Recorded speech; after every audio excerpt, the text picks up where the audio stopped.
योग वशिष्ठ का ये सूत्र कहता है, knowledge is not separate from you and that which is known is not separate from knowledge, hence there is nothing other than the self, nothing separate from it.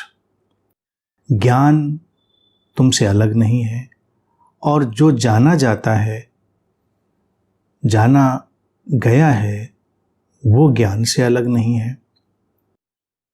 इसलिए उस आत्मा के अतिरिक्त कुछ भी नहीं है, उससे भिन्न कुछ भी नहीं है। ये सूत्र जिस बात की उद्घोषणा कर रहा है, जी कृष्णमूर्ति अपने पूरे जीवन भर इसी सूत्र को वो बोलते रहे, एक्सप्लोर करते रहे। Observer is the observed, knower is the known, seer is the sought. ज्ञाता ही ज्ञेय है, कोई भिन्नता नहीं है। जो देखा गया है, जो देखा जा रहा है, वो एक ही है। सूत्र कह रहा है जो जाना गया है, जो जाना जा रहा है, जो जान रहा है, ये सब अलग कहाँ है? एक ही धारा है, वन यूनिफाइड फ्लो। एक अखंडित प्रवाह। तो हम अलग करके ना देखें कि ये ज्ञान अलग हो गया, ये ज्ञानी अलग हो गया। वो एक ही है और वो प्रक्रिया वो भी एक ही है। सूत्र कह रहा है वही आत्मा है, उसे ही जानो, वो अभिन्नता। ये सूत्र इस अभिन्नता को हमारे सामने ले आता है और इस अभिन्नता को देख लेना अद्भुत है, अनूठा है। क्योंकि हम अक्सर चीजों को बांट कर देखते हैं। यात्रा करने वाला और यात्रा की मंजिल एक ही है। प्रक्रिया का परिणाम और प्रक्रिया में शामिल होने वाला एक ही है। अलग करके मत देखो। अलग करके देखते ही चीजें टुकड़ों में टूट जाती हैं, एक काल्पनिक भविष्य का निर्माण हो जाता है और हम उस काल्पनिक भविष्य के निर्माण में कुछ काल्पनिक लक्ष्य बना लेते हैं, स्यूडो पर्पस क्रिएट करते हैं, भागते चले जाते हैं। एक व्यक्ति के भीतर कोई प्यास उठी, वो सीकर हुआ, खोजी हुआ, वो कुछ खोजने निकला, वो खोज उसे किसी यात्रा में ले जाएगी, वो अनेक पड़ावों से गुजरेगा, फिर उसकी उस प्यास को कोई परितृप्ति मिलेगी। लेकिन ये परितृप्ति उसके भीतर पैदा हुई प्यास से कहीं अलग नहीं थी। जब प्यास उठी थी तब वो परितृप्ति निर्मित होने लगी थी। प्यास जैसे जैसे इधर पक रही थी, परितृप्ति भी उधर पक रही थी। एक ही है, यूनिफाइड फील्ड है, वो एक ही है। हम जीवन को अलग करके देखते हैं, समस्या खड़ी हो जाती है। अस्तित्व एक अनुगूंज है, एक प्रतिध्वनि है। मैं हमेशा कहता हूं हमारे सामने वही आता है जो है, जो आवश्यक है। जितनी गहरी हमारी प्यास होगी उतनी ही गहरी हमारे लिए परितृप्ति होगी। जितना गहरा हमारा प्रश्न होगा उतना ही गहरा प्रत्युत्तर होगा। इस चीज से बचने के लिए क्या होता है, जब स्यूडो रिलीजन, स्यूडो कल्ट, छद्म धर्म और छद्म संप्रदाय पैदा होते हैं तो धार्मिक किताबें बनती हैं। धार्मिक किताबें क्यों बनती हैं? धार्मिक किताबें एक स्पिरिचुअल कॉन्स्पिरेसी है और एक हर कॉन्स्पिरेसी किसी इग्नोरेंस से, हर षड्यंत्र किसी अज्ञानता से निकलता है। वो स्पिरिचुअल कॉन्स्पिरेसी क्या है कि उत्तर रेडीमेड हो जाए। हम कोई भी प्रश्न पूछें और हमको उत्तर दे दिया जाए, क्योंकि उत्तर ये है, उत्तर यही है।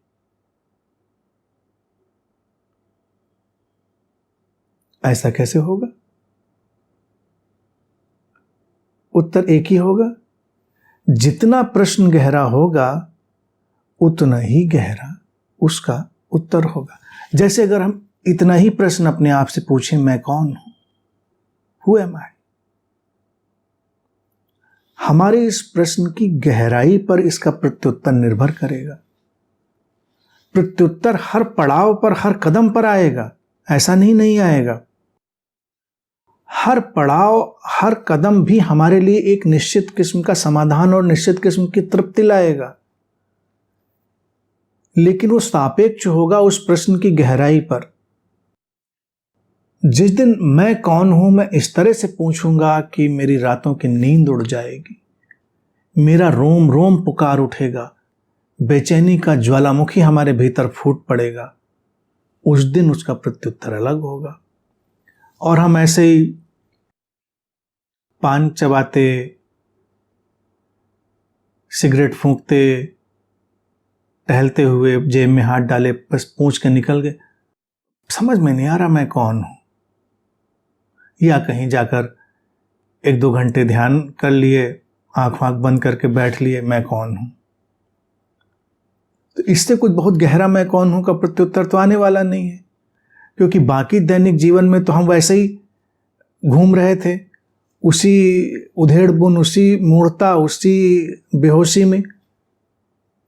और किसी दिन बस ये हमने सारा जीवन देखा और मैं कौन हूं का तीर ऐसा चुभा कि हम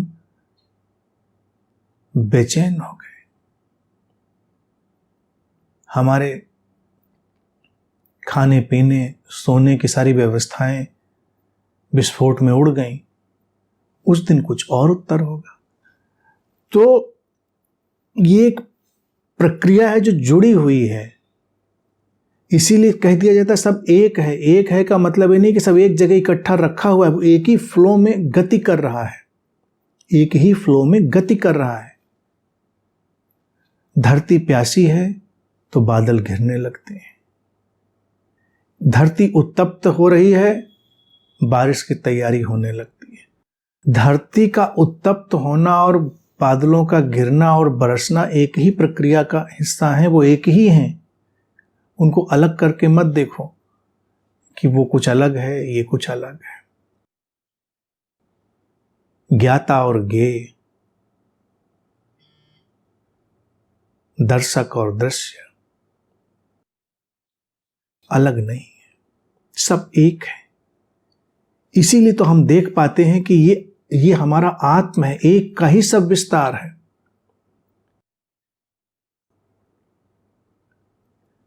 हमारा जागरण और हमारी नींद एक है। अब अगर हम ऐसे देखेंगे तो हम कंफ्यूज हो जाएंगे, जागरण और नींद कैसे एक है? जागरण जागरण है, नींद नींद है। आध्यात्मिक जागरण और नींद ना समझ में आए तो अपने सामान्य जागरण और नींद को देख लें। जितनी गहरी नींद उतना गहरा जागरण। जितनी गहराई से हम सो लेते हैं उतनी गहराई से हम जाग जाते हैं। हमारा अगर सोना उथला होता है, शैलो होता है, तो हमारा जागना भी उथला रह जाता है, शैलो रह जाता है।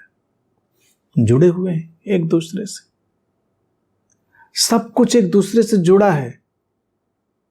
इसीलिए गुरु और शिष्य एक दूसरे से जुड़े, यानी कि हर संबंध अगर गुरु शिष्य की तरह से देखें तो उसको देख लें। कहीं शिष्य की घटना बनी तो गुरु की घटना बनने लगेगी। शिष्य की घटना की उपयोगिता, उपादेयता पूरी हो जाएगी, गुरु की घटना विलीन हो जाएगी। ये एक अंतर संबंध है, यही सब एक बनाता है। और जब हम ये देख लेते हैं तो हम ठहर जाते हैं, हम शांत हो जाते हैं।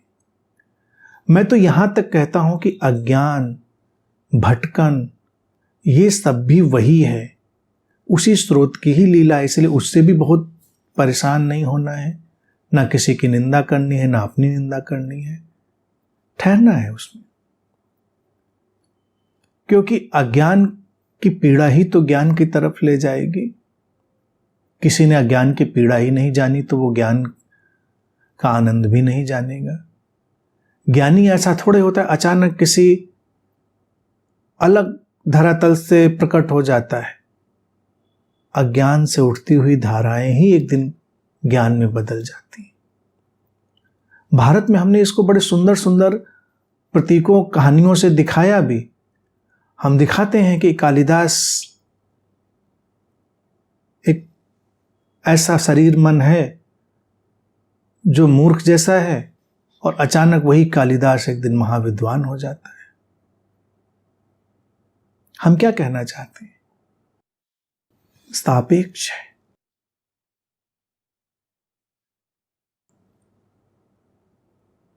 कालिदास का शरीर मन अपनी मूर्खता में अच्छे से डूब पाया होगा, तो उसका अंतिम परिणाम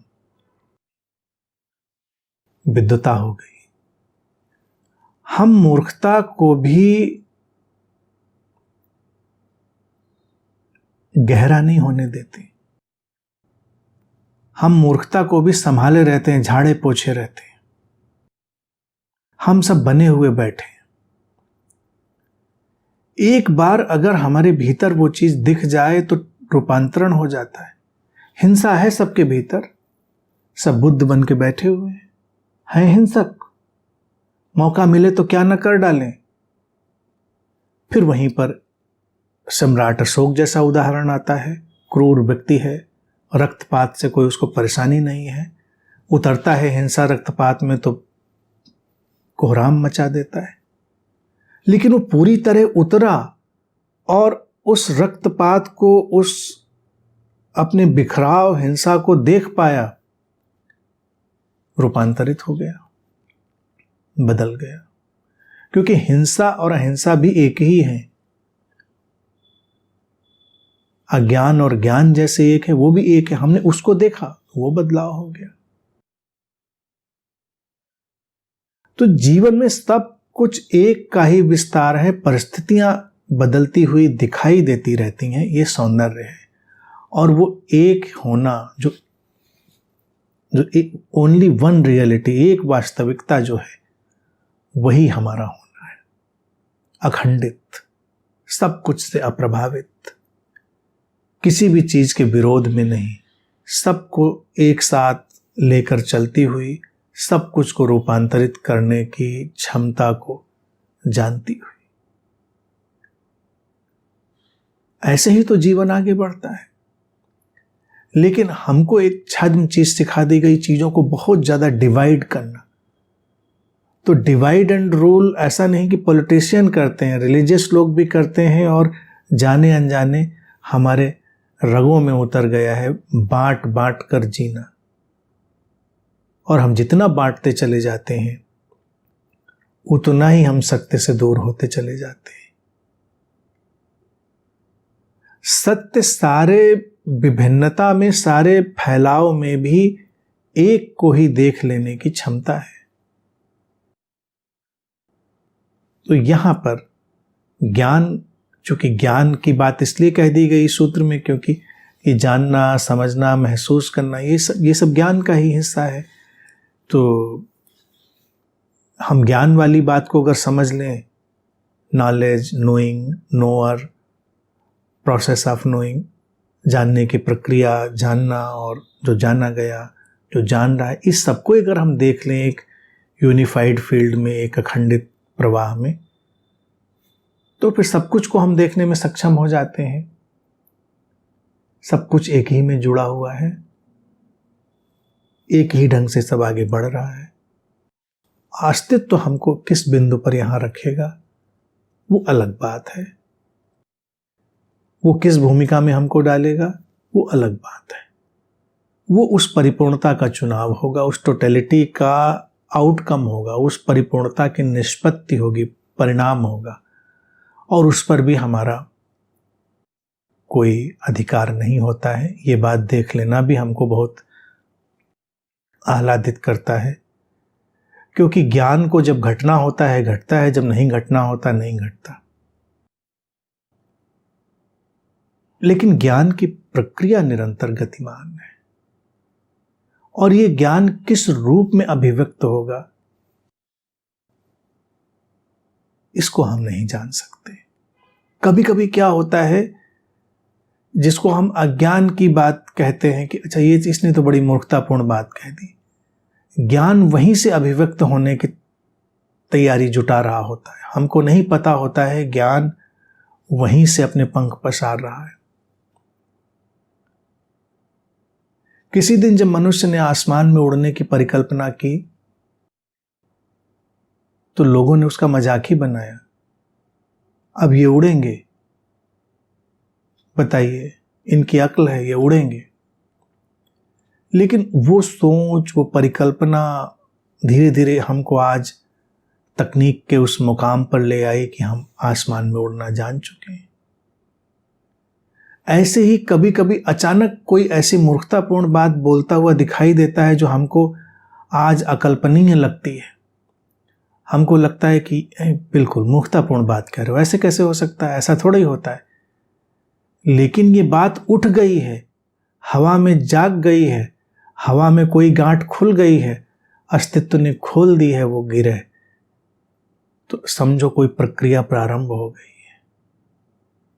अब उस प्रक्रिया में कुछ निकलेगा, धीरे धीरे कुछ खुलेगा, फिर तकनीक विकसित होगी, फिर कभी जाकर कुछ परिपूर्ण हो जाएगा।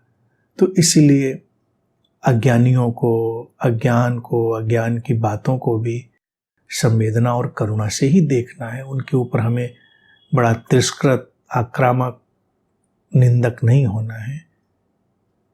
हमें नहीं पता अस्तित्व कैसे अपने विस्तार को गति दे रहा है, हम नहीं जानते। यही वननेस है, यही उस एकत्व का विस्तार है।